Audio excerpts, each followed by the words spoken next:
Horvax TV'den herkese merhaba. Kısa bir aradan sonra tekrar bir soru cevap videosuyla karşınızdayız. Yanımda değerli dostum Serdar Al var. Kameranın arkasında Doruk bizlere bugün soruları soracak. Hoş geldin Doruk. Hoş bulduk, teşekkür ediyorum. Klasik girişimizden sonra vakit kaybetmeden sorulara başlayalım.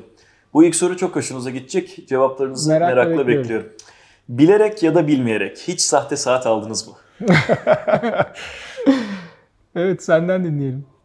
İnsanlar merak ediyorlar. Benim saat dünyasına girişim zaten sahte saatli oldu. Güzel bir hikaye. Yani çok iyi hikayeydi gerçekten. Yani ben önce bir konuyla foruma üye oldum. Sorumun cevabını aldım. Ondan sonra da ufak tefek böyle mesajlar atmaya başladım foruma. Paylaşımlar yapmaya başladım. Forumda bir Paneray'dan bahsediliyor. Ben de o Paneray'dan var almışım. Fakat forumdakiler o Paneray'ın bulunamazlığından falan bahsediyorlar. Evet. Ya dedim burası nasıl bir forummuş? Ben de o saat var dedim. Bu kameranın arkasındaki arkadaş başladı önce saldırmaya. Nasıl olur o saat sen de prototip mi aldın derken seyahatteydim. Saatte yanımda değildi. Fotoğraflarını paylaşacağım ama paylaşamıyorum. Bu arada forum beni taciz ediyor devamlı. İşte nerede o saat falan diye. Sonunda saatin sahte olduğu ortaya çıktı ama ben de onu İtalya'da geçtiğimiz yıllarda bu arada kaybettik kendisini. Duayenim, hocam, ustam diyebileceğim birinden almıştım. O da muhtemelen şeye uğramış ama biz bu saatle beraber sahte mi gerçek mi diye Floransa'da tarihi o butiğe gittik. Eski haline ufacıktı. Girdik içeri merhaba. Bir de benim arkadaşım Floransa'da yaşıyor zaten. Çok da iyi tanıyorlar onu. Girdik içeri saati masanın üstüne koyduk. Kapıyı açtı bizi dışarı hemen dedi gidin buradan dedi. Çünkü Avrupa Birliği'nde sahte ürünü kullanmak da yasak. Kesinlikle tabii ki. Benim dedi bunu rapor etmem lazım dedi. Alın saati uzayın diye biz böyle takım elbiseler, mendiller, saçlar taranmış falan 2 tane bir anda karizmayı orada erittik. Öyle enteresan bir hikaye vardı ama tabii her hikaye her kötü hikaye daha doğrusu güzel şeylere de sebep olabiliyor. O sayede çok iyi dostlar edindim. İyi bir panelist de oldum. İşte Horvax'ın bile belki çıkış hikayesine bir etkisi vardır diye düşünüyorum. Kompozit değil mi o? Kompozit de yani kompozit olması gerekiyor. PAM 386 idi ben hatırlıyorum referansında. Alüminyum üstüne miydi? Materyal mi kompozit? Ham madde alüminyum üzerine işte seramitizasyon diyorlar. Onu oksitlendirerek kahverengi bir renkle beraber. Kasa problemlerinden ötürü üretime geçilmemişti değil mi o saat? Tanıtılmıştı ama bir türlü ama üretime bende vardı ya. Nasıl bir taklit almışsa. İşte diyorum fabrikadaki prototiplerden biri herhalde sizde olmalı diye ben de orada ufaktan dokunduruyorum ama. Şimdi olsa çok şaşırmazsınız ama o gün için tabii şaşırtıcı bir şey olabilirdi. O gün için derken bu arada 11 sene önce olduğunu da evet 2012 falan öyle bir şey doğru. Benim sahte saatle ilgili durumum şöyle. 1998 yazında Sultanahmet'te bir halıcıda çalışıyordum ben. Flying carpet mı? Aynen tabii halı atıyorum, tutuyorum falan böyle. Turistlerle vakit geçirmeyi seviyorum. Onlarla konuşuyordum. O dönem tabii büyük de bir halıcıydı ve ben yaz tatili için orada gitmiştim. İşte hem dil konusunda da bu yabancı insanlarla bir arada konuşma merakım da gidiyor. Tabii kapalı çarşı ortamına girince ister istemez sahte ürünlerle tanışmaya başlıyorsunuz yani. Ya ayrı kalmam mümkün değil. Ayrı kalmam mümkün değil çünkü zaten kapalı çarşının yarısı neredeyse sahte ürünlerden oluştuğu için herkes alırken ben de merak edip dur bir tane de ben alayım deyip kendime bir Rolex Submariner taklidi almıştım. Yani taklidin ne kadar kötü bir taklit olduğunu şöyle anlatayım. Bezel Pepsi bu arada. Rezalet fiction. Yani tamamen bilim kurgu bir şeydi yani. Sen bilerek almışsın. Ben kader kurbanıydım. Evet, aynen tabii canım. Ben gayet bilerek ondan sonra aldım. Zaten yazın sonunu bile çıkartmadan paramparça olmuş. Şey yaptın mı yan yana koyup orijinalle anlaşılmaz diye falan? Yok canım 20 yaşında nerede? Orijinalini ancak resimlerde görüyorduk yani o zaman. Bu arada itiraf etmeliyim ki benim de öyle bir sahte saat hikayem var. Hepimizin yolu geçmiş ya enteresan. Horvax kapanacak 2 güne. Yani. Herkes sahteci çıktı. Ama çok önceydi. Yani yaklaşık 15 sene kadar önce bir Breitling beğendim. O zamanlar Akmerkez'de tek taşın içinde satılıyor. Neyse girdik, pazarlığını yaptık, anlaşamadık. Ben de biraz boynum bükük bir şekilde mağazadan çıktım fakat içimi yiyor yani. O kadar istiyorum ki o saati. En son gözü kararttım. Çin'den böyle adını sanını bilmediğimiz bir markadan sipariş ettim internetten. Bu arada parayı verdim ama asla bir umudum yok saatin geleceğine dair. Yaklaşık bir ay sonra eve baloncuklu kağıt içinde saat geldi. Kağıdı açtığımda inanamadım. O zamanlar tabii ilgim bu kadar yüksek seviyede değil. O zamanlar için çok benziyordu saat orijinaline ama yani herhalde 15 dakika falan taktım saati. Sıradaki sorumuz da yine aynı güzellikte. Yakın zamanda çok güzel bir etkinlik düzenlediniz. Bu tür etkinlikler devam edecek mi? Nasıl katılabiliriz? Edecek tabii. Zaten bizim kuruluş amaçlarımızdan biri o saat tutkunlarını bir araya getirmek. Özel bir saat topluluğu kurabilmek. Pandemiden önce biz her senenin sonunda bu saat dünyasından dostlarımızla yapıyorduk bu toplantıları. Horvax Inside olarak olarak tam aktif olmak üzereydik. Tam bir şeyler planlıyorduk. Pandemi diye Araya bir dert girdi. çıktı başımıza ve bütün planları ertelemek durumunda kaldık. Uzun süreden sonra ilk toplantımızı, ilk buluşmamızı yaptık. Çok keyifli oldu. 50'ye yakın dostumuz vardı. Hepsi birbiriyle neredeyse aynı seviyede saat tutkunu kişiler olduğu için çok güzel bir toplantı oldu. Bundan sonra her ay ya da 2 ayda bir buna devam edeceğiz. Bir sonraki Mart'ta olacak. Ona karar verdik. Ya bize katılmak istiyorsanız yani yazın bize. Instagram'dan, sosyal medyadan, işte e-mail adreslerimiz var.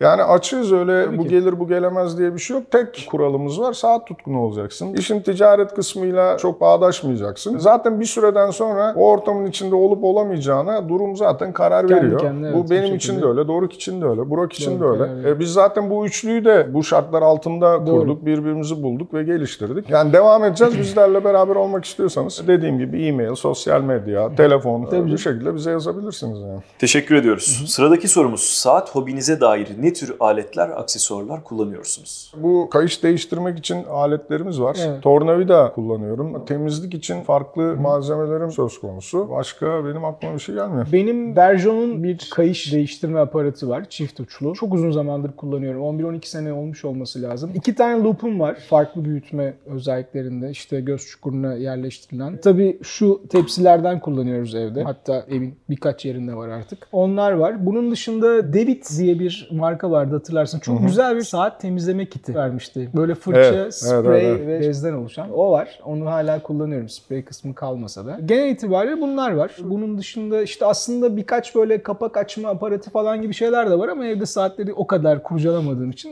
Hatta evde şöyle bunlar. yapalım. Bizim bu videonun altına en güzel yorumu yapan, saat aksesuarlarıyla ilgili en enteresan, en iyi yorum yapan arkadaşımıza da bu çok kullanışlı tepsiden bir tane hediye edip gönderelim. Bende de öyle. Bu gerçekten çok kullanışlı bir şey oldu. Evin Kesinlikle. neredeyse her noktasına farklı boyutlarda birer tane yerleştirdim. Bunu da tavsiye ediyoruz. Kullanabilirsiniz ve en güzel yoruma da bir tane hediye edelim. Olur. Bence de. O zaman yorumları bekliyoruz. Şimdi Doruk'tan gelecek en iyi yorum bir tane. Zaten aklımda kurdum şu anda. Sıradaki sorumuz, metal bilezik özelinde en beğendiğiniz marka, model hangisi? Yani bana göre tartışmasız Moser Streamliner. Yani yıllardır gördüğüm en güzel tasarım, en kaliteli ve en kullanışlı, en konforlu bilezik Moser'in Streamliner bileziği yani. Moser'in üzerindeki o bileziğe çok benzer bileziğe sahip olan bir modeli ben eşime hediye almıştım. Ebel Sportswave Classic. Onun da balık sırtı güzel bir bileziği vardır. Senin bilezikten farklı olarak parçalar birbirinin içine geçmez. Yani onda ayrık. Kendi adıma Rolex Day-Date'in President'ıyla AP Royal Oak'un bileziği arasında gidip geliyorum. Aslında burada tabii fiziksel açısından bakacak olursak ve yapımıyla ilgili harcanan emek bence AP biraz daha öne geçiyor. Konfor açısından da Rolex President tahmin ediyorum bence olabilecek en iyi bilezik. Valla ben ikisini de kullanıyorum. Moser'i de kullanıyorum. Moser bence tartışmasız uzak ara, Hepsini ikisinden de geçerli. daha iyi yani. Tabii bu benim fikrim. Bir yere ben alayım biraz onu. Bir Tabii tabii. Buyurun. Tamam. Okey. Yılmaz bir Oyster bilezik savunucusuyken son zamanlarda ister istemez jübileye kaydım ben de. Onu da es geçmeyin çünkü konforu muazzam seviyede diyorum. Ve sıradaki soruya geçiyorum. Yakın zamanda lüks markalardan da ışık, güneş enerjisiyle çalışan modeller görmeye başladık. Bu durum markanın, modelin lüks algısına sizce bir zarar verir mi? Zannediyorum Tag Heuer'in Aquaracer modelinden bahsediyorum. Evet, Tag Heuer Aquaracer'ın Solargraph diye bir modeli çıktı. Bundan önce Cartier Tank'ın yine bir Solar Beat modeli çıkmıştı. Güneş enerjisi, daha doğrusu ışık enerjisinden şarj olan saatler aslında uzun zamandır saat dünyasında var ama kadran teknolojisi çok gelişmediği için o saatler ancak belli renklerde ve belli kadran kasa büyüklüklerinde üretilebiliyordu. Verimli bir şekilde enerji depolayabilmeleri için. Şimdi kadranlarla ilgili, bu geçirgenlikle ilgili, ışık depolamayla ilgili sorunlar aşıldığı için çok daha güzel, çok daha verimli tasarımlar yapılabiliyor. Ben açıkçası saati alırken ya da lüks algısıyla ilgili bakacak olduğumda en çok tasarımla ilgilenirim. Daha sonra tabii ki markanın da prestiji, marka algısı da önemli. Bir Cartier veya bir Tag Heuer bence pilli veya ışık enerjisiyle şarj olan bir mekanizmaya sahip olduğu için lüks algısından, kalite algısından, marka prestijinden bir şey kaybetmez. Hatta bazı durumlarda bunların bir avantajı da olabilir. Yani sonuç itibariyle evet içinde birer kapasitör var ve bunların da bir ömrü var ama işte 5 senede pil değiştirmek yerine belki 10 küsür senede bir kapasitörü değiştirmek daha iyi olabilir. Ki bunlar zaten çok uzun vadede yapılacak hesaplar. Özetle soruya cevap vereyim. Bence olmaz. Lüks algısı aynen bu modeller için devam eder. Yani aynı fikirdeyim. Bence de çok bir şey değişeceğini sanmıyorum. Çünkü bu bir teknolojidir, yeniliktir, bir eklentidir. Yani bu markanın prestijini bozacak ya da yükseltecek bir şey de değildir. Yani Aynen bu markanın içindeki detaylardan biridir Doğru. bence. Doğru. Ya kutuyu değiştirmek gibi bir şey görüyorum Kesinlikle. ben bunu. Yani çok Evet. böyle bir etkisi olacağını sanmıyorum markanın. Bence de. Soru cevap köşemizin vazgeçilmez markası Rolex'ten bir soruyla karşınızdayım. Rolex'in 2023 yılına dair yenilikleriyle ilgili tahminleriniz nelerdir? Ben kendi adıma yegane tahminimi söyleyeyim. Daytona ile ilgili bir şeyler bekliyorum. Malum anniversary. Haliyle onunla ilgili bir şeyler mutlaka gelir. Ha ne gelir? Malzeme, tasarım, kasa çapının büyüyeceğine dair bazı söylentiler vardı. Ben katılmıyorum açıkçası bu konuda. Böyle bir şey olacağına dair herhangi bir düşüncem yok. Malzeme olabilir. Seramik bezel başka bir yere gider. Başka bir modele eklenir. Renk, kadran bunlar da olabilir. Limitli zaten Rolex'te olan bir şey değil. Belli bir sayıyla, belli bir limitle üretmiyorlar. Belli bir süreyle üretilebiliyor bazen. En çok aklıma gelen Daytona. Onun dışında çok da bir beklentim yok. Hep beraber açıldığı zaman perde koşturacağız biliyorsunuz. Ya orası öyle. Rolex'le ilgili şöyle bir fikir var aklımda. Buna benzer bir yıl yine yaşamıştık. Rolex şu anda bir değişim yaşıyor. Değişim yaşıyor. Kendi içinde bir değişim yaşamıyor. Sektörde bir değişim yaşıyor. O da şu an ikinci elde Grey Market'teki olaylar biraz değişiyor. Fiyatlar düşüyor. Alıcı bulmakta zorlanıyorlar. Odur budur. Bir de bunun üstüne Rolex ikinci el sertifikalı bir program çıkarmış vaziyette. Dolayısıyla yani Rolex bu sene aslında marketing anlamında, konuşulma anlamında ortaya bir şey koymuş vaziyette. Çünkü şu an insanlar zaten konuşmaya devam ediyorlar. Solak GMT Master'a belki yeni bir renk ekleyebilirler. Onu altın yapabilirler. Bu tarz şeylerle yine seneyi geçiştirecekler diye düşünüyorum. Hazır 2023 tahminlerinden başlamışken bir de yakın geçmişe göz atalım.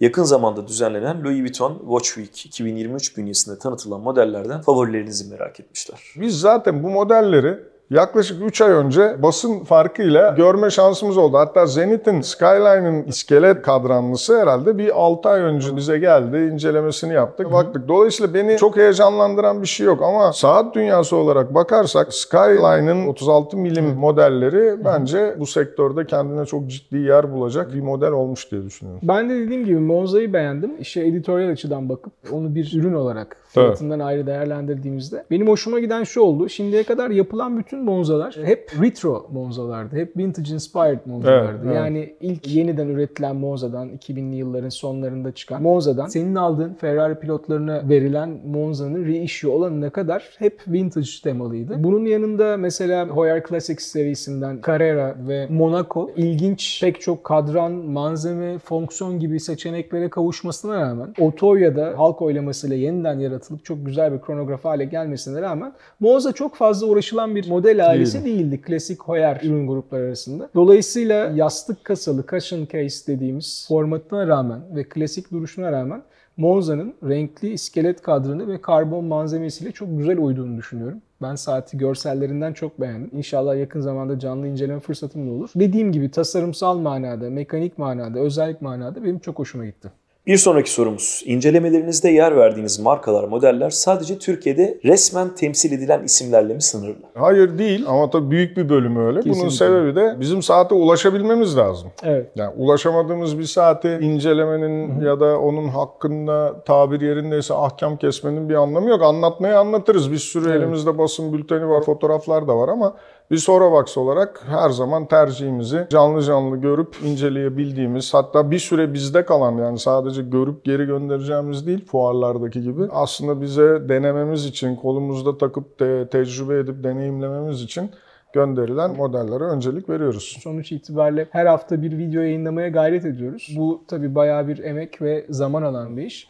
Bunu da gerçekten piyasada bizim takipçilerimizin istediğinde ulaşabileceği saatlerden seçmeyi tercih etmemiz bence gayet normal geliyor. Ya bir de şey var Burak, yani illa hakkında bir eleştiri ya da kötü bir şey söylenmesi gerekmiyor her ürün için, ama söylenmesi gerekiyorsa da bu saati deneyimledikten sonra söylenmesi gereken bir detay. Fotoğrafa baktın, işte ben mesela TAG Heuer'in karbonunu beğenmedim. Tamam, beğenip beğenmemek başka bir şey, ama TAG Heuer'in karbon Monza'nın bilekteki duruşu, kullanımı falan, bununla ilgili iyi ya da kötü bir şey söyleyebilmek için ki özellikle olumsuz bir yorumun varsa bunu kesinlikle deneyimlemen gerekiyor. Katılıyorum. Deneyimlemeden herhangi bir konu, herhangi bir ürün hakkında olumsuz bir yorum yapmak bence ürüne yapılan bir haksızlıktır diye düşünüyorum. Doğru. Dolayısıyla biz iyisiyle kötüsüyle kendi bilgimizle, görgümüzle, tecrübemizle bir inceleme yapan bir kurum olduğumuz için muhakkak saati deneyimlememiz gerekiyor. Aslında Monza örneğinde çok basit bir örnek vereyim ben. Mesela bana sorsalar Monza'yı beğendiniz mi? Evet, çok beğendim. Tavsiye eder misiniz? Bilmiyorum. Bilmiyorum yani, ne diyebilirim ki? Yani? Evet, orada. Beğendim mi? Beğendim yani. Evet, beğendim yani fotoğraflardan güzel, ama tavsiye etme konusunda alıp denemem, kullanmam lazım. Bu da tabii ki bizim tercihlerimiz için büyük bir etmen, öyle söyleyeyim. Son sorumuz bu sefer saatlerle değil, kalemlerle ilgili. Kalem severlere yönelik videolarınızı bir süredir göremiyoruz. Bu konuda çalışmalarınız devam edecek mi? Ya bu da aslında güzel bir soru. Biz Sorabox'ı ilk kurduğumuz günden beri neredeyse yapılması gereken her işi kendi bünyemizdeki dostlarımızla yaptık. Evet. Yani fotoğraf çekiminden incelemesine, fuara gidip gelmesine, yani olabilecek her şeyi tabir yerindeyse in-house yaptık.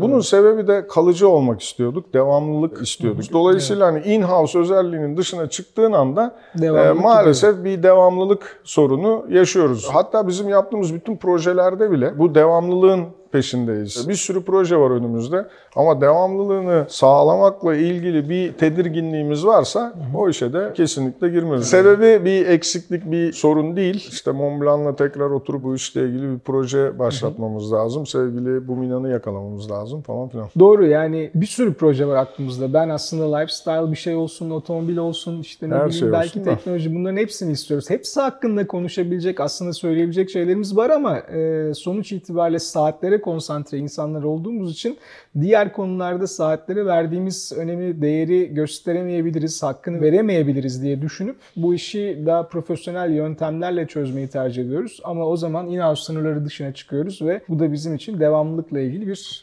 problem yaratıyor. Evet. Aynen öyle. Nedeni bu yani. Bu haftaki soru cevap köşemizin de sonuna geldik. Takipçilerimizden yeni sorularını bizlere sosyal medya kanallarımız aracılığıyla iletmelerini rica ediyoruz. Ve şimdilik hoşça kalın diyoruz. Çok teşekkür ediyoruz. Görüşmek üzere.